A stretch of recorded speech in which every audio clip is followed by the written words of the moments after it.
friends, and welcome to my universe. It's pretty amazing. Welcome to 2025. It's a new year, new things are happening, and last year I played a bunch of tabletop role-playing games, and I thought it might be fun to review them this year. And so I decided that I would start out with one of my favorites, PirateBorg. This is from Limithron, and it's a Morkborg hack. If you like pirates, this is the game for you. So many people have watched Pirates of the Caribbean, and yeah, it's a fanciful sort of take on everything, but it's a lot of fun. And PirateBorg allows you to play in that universe, sort of.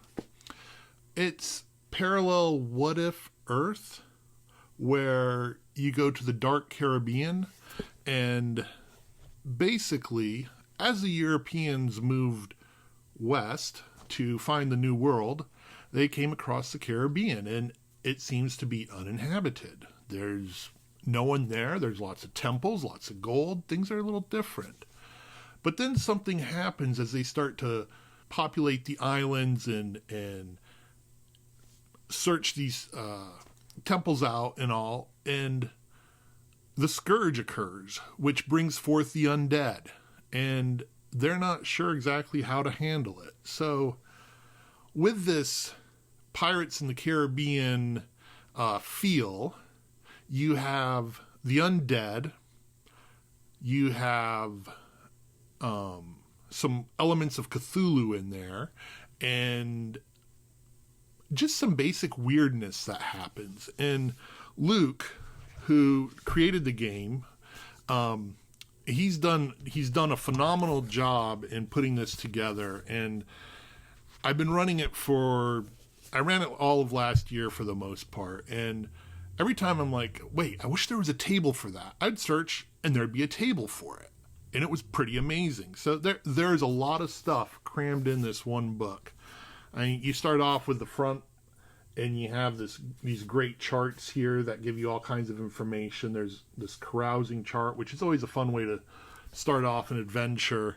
You roll a d20. You actually roll 4 d20 and kind of read across, and you get something like, became friends with a parrot in the hold of a ship, and now you're haunted.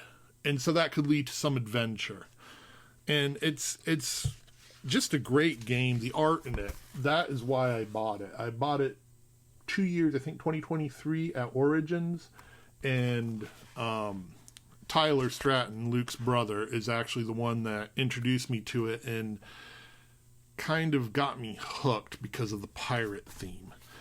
Character creation is very easy. You start here, and you roll on each table. It gives you something. You got your container, your gear, your fancy gear. Then you roll your ability score. Now, you roll 3d6, and you get a number here, what corresponds to one of these plus or minuses. And that will tell you how good you are at the particular thing. But you don't use that 3 or 4, 17 to 18, whatever you rolled. You don't use that ever again. It's just that score. And everything's roughly a d20 with a difficulty rating of 12, and that can vary depending on what you're trying to do. And you have great classes in here. You have the Brute. He's a big, strong guy. Could carry a brass anchor, a meat cleaver, runic machete, rotten cargo net. But unfortunately, he can't use any spells.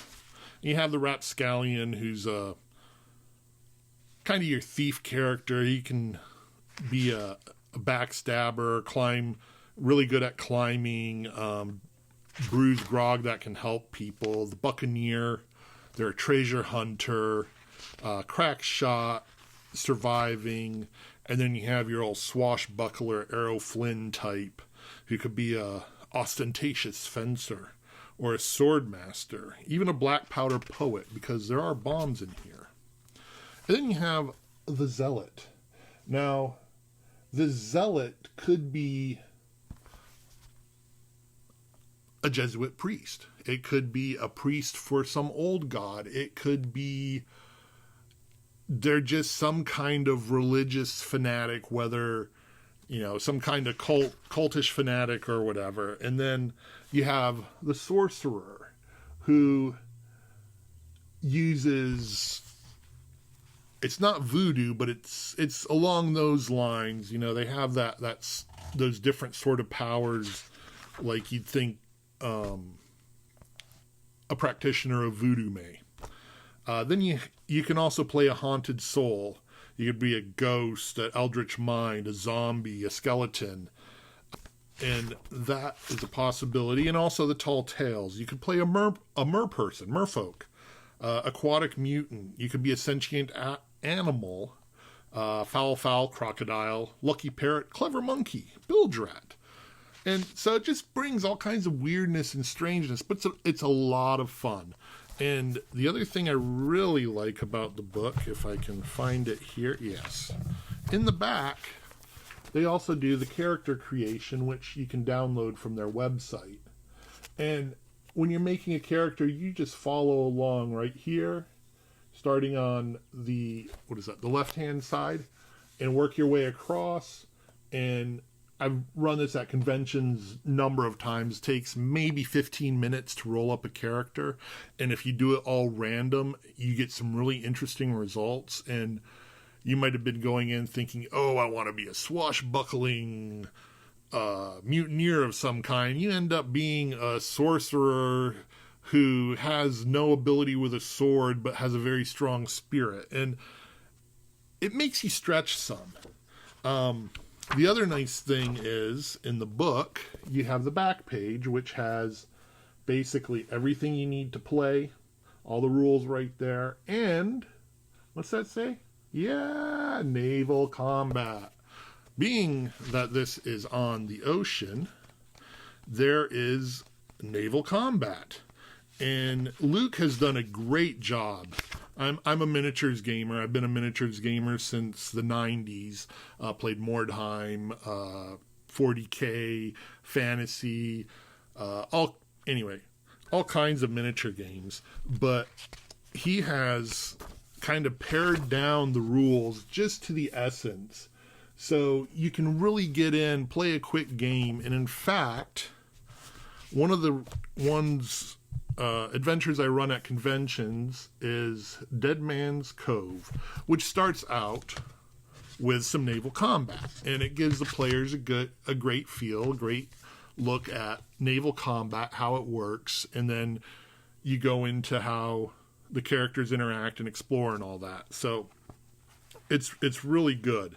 And then the amount of monsters and creatures he has, it's not a huge, overwhelming amount. There's just enough to give you a good feel for how it all works. But then he has another table here, make your own enemies. And this is great because you can roll something up quickly. You can look at it. You're like, okay, I need a sloth. Sure, why not? Some kind of sloth. Would that be barely worth fighting, an average human? Well, we'll say it's a giant sloth. So it's an average human for hit points. So 7 to 9. Morale. Is it easily scared? Is it likely to flee? Is it bottom of the food chain? Is it a brave leader? Probably easily scared. So morale 2. Armor. What kind of armor? No armor, skin or flesh, leather, thick fur. Yeah, they have thick fur, so maybe it's a minus D2 armor. Damage. What kind of damage would it do? Well, those claws are pretty impressive, so it could be a D4, but it's a giant sloth, so it has longer claws, so we'll go D6. And then special, it's slow. So DR10 to attack and defend. So you'll hit it on a D20 if you roll a 10 or better. And so it's real easy to, here's my concept, look through there, or you could roll it up randomly. You can meet scavenging seagulls, and my favorite, the obscure oyster cult. They are rather an interesting creature. Here, I'll read to you for a minute here. In the water, these huge, for an oyster, mollusks peacefully engage in humming rituals while contemplating the silence of vast oceans and the mysterious ways of streams and tides. The reverse is true on land. With partly developed lungs, malformed and crooked limbs, they look for blood and flesh, essential ingredients in their minds to find enlightenment in the underwater world. In a stunning moment of surprise, they initially tend to run towards their prey and crash into it. So, very interesting little creatures there. They also have deep ones, which is a direct reference to Call of Cthulhu. And undead, there's a coral shoggoth, which is not nice to meet. You can meet the Leviathan, Davy Jones. Now, Davy Jones is a giant turtle. And if you play, you may find out that there's more in the turtle than you think. But yeah, it's a great book. Lots of good stuff. Oh, mystical mishaps. When you're casting spells, if you have a mishap, something weird will happen. And then the other really great thing about this book, there's so much in here, is at the back, he has an adventure, The Curse of Skeleton Point. And this is a whole sandbox island that you can explore, and it has lots to do, lots of points of interest. You can make your own points of interest on it. You can use it to start your band off or your crew off and see where they go. He also has enough charts in here for you to build your own adventure randomly as you play. And one of the things I really like was when I got the book, I believe he still does it. I could be wrong on this, but you also get the map of the Dark Caribbean, which is very cool. And so you can use it to plot your adventures and all. And I had this book for about a year, and I kept looking at the map. I'm like, oh, this is so cool. And then I turned it over. Yeah, I'm a little slow at times. And on the back is the map of Skeleton Point. And you can use this. You can give this to your players as a handout. It's a great map. But let's say you don't want to start at Skeleton Point, but you want to play and you need somewhere else to start. Dead Man's Cove is a good one. But also Buried in the Bahamas. This is another great adventure. I've run it a few times, and the other nice thing I liked that Luke did was these are actual places. So you do have the island of Yuma, Conception Island, and Rum Cay in here. And spoiler alerts. And it's just a great adventure. You start off on a ship, you end up shipwrecking, and then you have to find your way off an island. You have a raft trip. And you can explore the islands, and while there's a specific place for the cave to be, you can actually move it, which I've had to do a couple times at conventions so that we could get through the adventure, and it works just fine. And then, I mean, they have the whole island of Yuma they can explore. There's information about it. There's points on it. There's stuff that tells you what's going on, so you can have random encounters.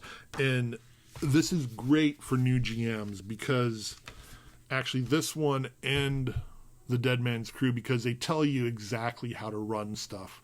It should take this long to do XYZ. It should take this long to do this. And in it, he has these little grayed out boxes that have notes to help new GMs figure out what to do. And yes, I have bought all in to PirateBorg. He also has a great set of cards. I am not being paid for this at all. I just love this game.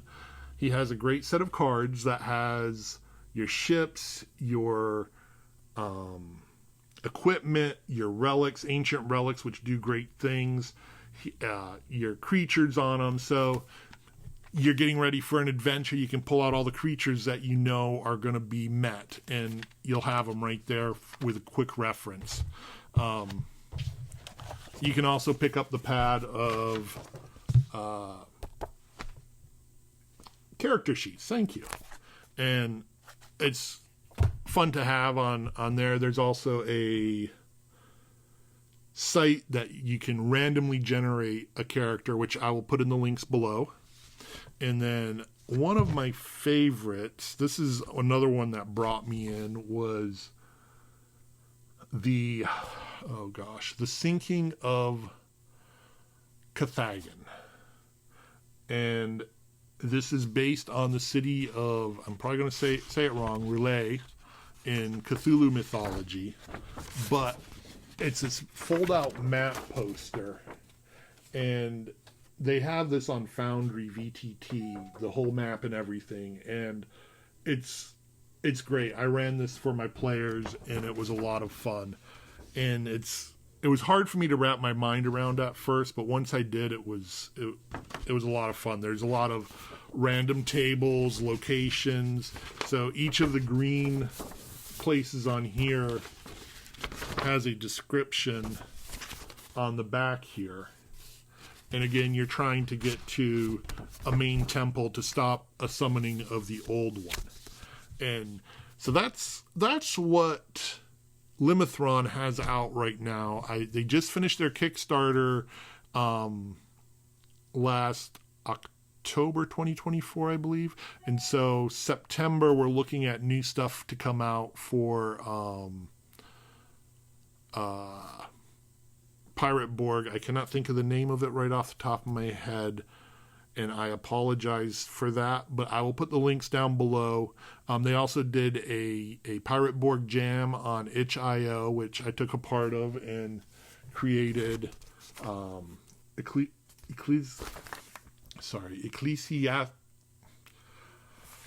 Church of the Last Hope in English.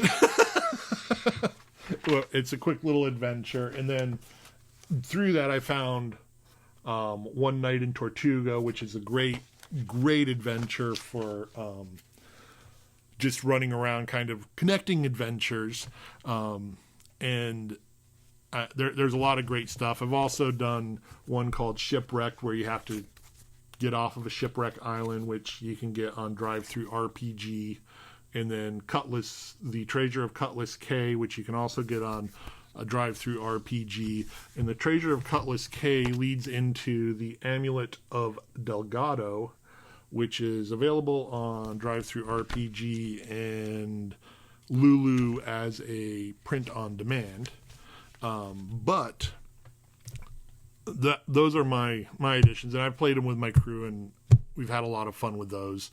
And then this one I need to run for them. This is actually a Morkborg adventure, and I'm sure many of you are familiar with Corpsewake Cove, but it would fit great into the PirateBorg, and so hopefully this year I'll be able to run that. But yeah, if you're looking for a great pirate game that's fun, quick, easy to learn, go with PirateBorg. The Borgs in general are, and I'm probably saying that wrong and I apologize, are considered deadly, where your characters don't live. And PirateBorg, that is very true, but with Devil's Luck and depending on how you play, you can get your character up, and I don't think it's quite as deadly as Morkborg is. So I hope you enjoyed my review, and hope I gave you guys something to think about, and I will try to put the links for the different products in the show notes down below, and hope you enjoy it, and hope to be doing some more of these coming up. I have Vaesen and Dragonbane and a couple others that I want to review, because I've really enjoyed them, and I think others will too. So feel free to drop a note, leave a question, and again, these are not paid for by anyone other than me just wanting to share. So hope you have a great day, and welcome to my universe. It's pretty amazing.